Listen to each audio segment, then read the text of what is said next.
So patch 7 is finally here and includes the new Barbarian class, big UI changes, overhauled cutscenes and way more. So in this video I will cover everything that was shown for the new update. Please subscribe if you love to see more Baldur's Gate 3 videos, because it really helps out my channel a lot. And sorry in advance for my voice, I'm currently sick but still want to get this video out there. But now let's first take a look at the massive interface overhaul, because this looks really good.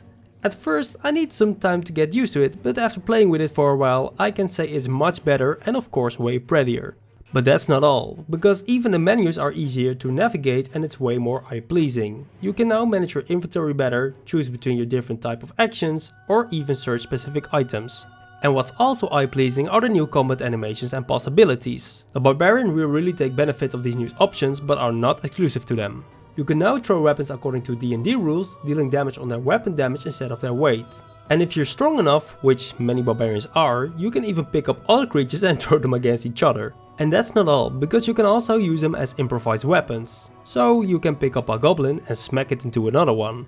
And that's pretty freaking badass. Now let's get into the Barbarian itself. I've played the Barbarian for a while and I must say it is very strong and fun to play at the same time. So the first things I did was of course throwing stuff at my enemies and smacking them into each other. Which was cool, but the class features are where they really shine. Because barbarians can rage, dealing extra damage while receiving less damage at the same time. And to keep your rage going, you need to hit or be hit every turn. And while raging, they completely overshadow the fighter in combat, which makes sense since they can only activate it a couple times per day. But when you do, you will feel very powerful.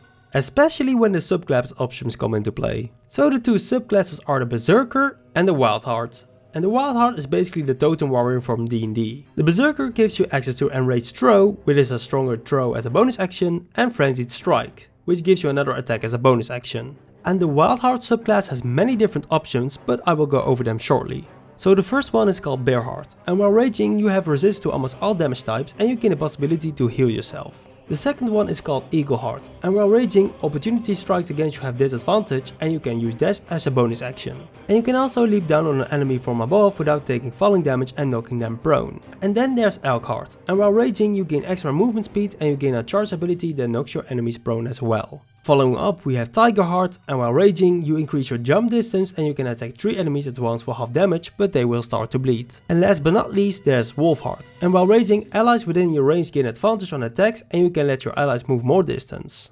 All of them will also get the Speak with Animal spells that recharges each day. And they also get cool looking piercings according to your animal type, but you can change them if you like. So another really cool feature they added is an overhauled exploring system called room portals. Before it was possible to see what's behind the door by moving your camera. And simply put, now you can't do this anymore. This is made so that each room is a surprise and to give you a more exploration feeling. They also changed how dark vision works. Instead of the whole area being brighter, you now see in the dark via a cone of vision in front of your character. Which makes more sense and also enhances that exploration feeling. And then there are even more overhauled cinematics. Nearly 700 cutscenes have been changed, ranging from upgraded visuals, new animations, 3 characters to even new camera positions. But I will just let the results speak for themselves. These quality of life improvements are always welcome.